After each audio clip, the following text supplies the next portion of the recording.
Assalamualaikum warahmatullahi wabarakatuh. Selamat pagi anak-anak semua. Sebelumnya, perkenalkan terlebih dahulu, nama saya Ellen Pramestiwijaya. Saya mahasiswi Pendidikan Sosiologi Antropologi UNS 2018.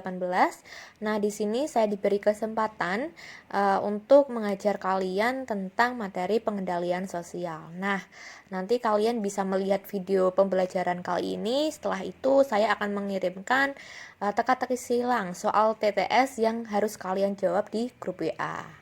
Yuk langsung saja kita belajar tentang pengendalian sosial. Nah, selanjutnya apa sih pengendalian sosial itu? Pengendalian sosial ialah suatu mekanisme untuk mencegah penyimpangan sosial serta mengajak dan mengarahkan masyarakat untuk berperilaku dan bersikap sesuai norma dan nilai yang berlaku di masyarakat. Nah, sekarang apa sih fungsi pengendalian sosial? Yang pertama, mencegah timbulnya perilaku menyimpang. Yang kedua, memberi peringatan kepada para pelaku penyimpangan sosial agar bisa berusaha mengembalikan ke jalan yang benar. Yang ketiga, menjaga kelestarian nilai-nilai dan norma yang berlaku di masyarakat. Yang keempat, membantu terciptanya ketertiban, keteraturan, keharmonisan sosial, keamanan di seluruh warga masyarakat. Nah, selanjutnya kita akan membahas sifat-sifat pengendalian sosial menurut waktu pelaksanaannya. Dibagi menjadi 3 seperti berikut. Ada yang bersifat preventif, yaitu pengendalian sosial yang merupakan semua bentuk usaha yang dilakukan sebelum terjadinya pelanggaran. Contohnya, seperti sosialisasi tentang pentingnya pemakaian helm bagi pengendara motor.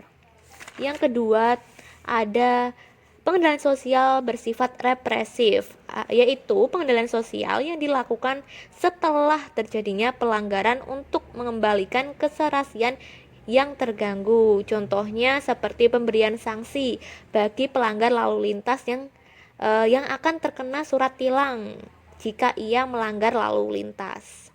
Nah, yang terakhir ada pengendalian sosial gabungan yang merupakan gabungan dari dua sifat pengendalian sosial tadi, yaitu preventif dan represif. Nah, ada lagi pembagian sifat pengendalian sosial menurut caranya atau dilihat dari caranya. Dibagi menjadi 2, yaitu persuasif atau tanpa paksaan sehingga pengendalian sosial yang dilakukan tidak menggunakan kekerasan.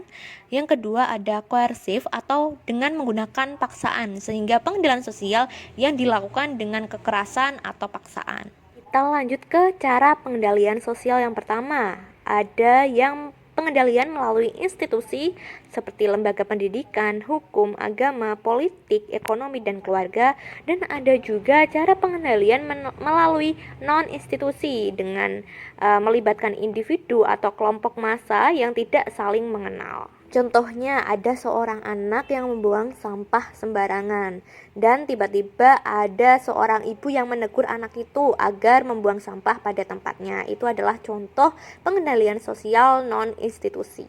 Yang selanjutnya ada cara pengendalian melalui lisan yang dilakukan dengan mengajak orang menaati aturan dengan menggunakan bahasa lisan. Contohnya seorang polisi yang mensosialisasikan tentang pentingnya penggunaan helm dan cara tersebut menggunakan melalui lisan. Yang kedua, cara pengendalian melalui simbolik, yaitu dilakukan melalui tulisan, spanduk, dan iklan layanan masyarakat. Contohnya nih, seperti spanduk-spanduk jauhkan diri dari narkoba dan lain-lainnya. Yang ketiga yaitu cara pengendalian melalui kekerasan, yaitu menekankan pada tindakan atau ancaman yang menggunakan kekuatan fisik. Nah, cara pengendalian selanjutnya ada cara pengendalian melalui imbalan. Seseorang diberi imbalan atas tindakannya agar berperilaku sesuai dengan nilai dan norma sosial yang berlaku. Contohnya, seorang guru menerapkan aturan jika anak-anaknya rajin mengumpulkan tugas akan diberi imbalan nilai plus. Nah, itu adalah bentuk pengendalian sosial menggunakan imbalan agar murid-muridnya selalu mengumpulkan tugas dengan tepat waktu. Yang selanjutnya, cara pengendalian melalui hukuman. Cara ini bertujuan untuk memulihkan keadaan seperti sebelum terjadinya pelanggaran. Contohnya seperti polisi yang menangkap pengguna narkoba dan menjatuhkan hukuman kepada pelaku untuk direhabilitasi. Nah, tujuan rehabilitasi sendiri untuk menyadarkan pelaku dan membuat pelaku dapat keluar dari obat-obat terlarang, sehingga setelah rehabilitasi selesai pelaku tidak menggunakan narkoba lagi. Selanjutnya kita akan membahas peran-peran lembaga formal dan informal dalam pengendalian sosial.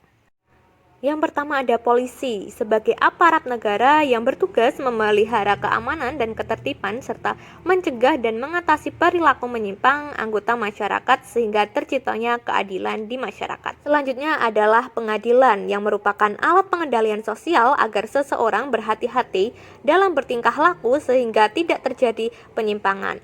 Pengadilan akan memberi sanksi tegas kepada siapapun yang terbukti bersalah melanggar aturan hukum yang telah ditetapkan. Yang selanjutnya ialah tokoh masyarakat.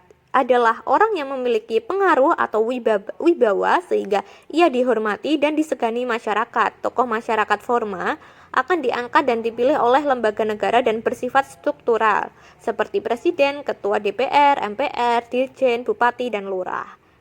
Nah, yang terakhir ialah media massa. Media massa seperti koran, TV, dan radio merupakan lembaga yang cukup efektif dalam proses pengendalian sosial. Dampak yang ditimbulkan pun cukup besar karena dapat diakses banyak orang. Seperti di YouTube atau di TV ada iklan layanan masyarakat untuk berhenti dan menjauhi narkoba. Itu adalah contoh pengendalian sosial yang sangat efektif. Di masa sekarang yang kebanyakan orang-orang mencari informasi menggunakan teknologi. Nah, cukup sekian materi pengendalian sosial yang saya sampaikan. Gimana nih, sudah paham belum tentang pengendalian sosial? Jangan lupa untuk aktif menjawab soal teka-teki silang yang akan saya share di WA Group teman-teman semua. Terima kasih, sampai jumpa.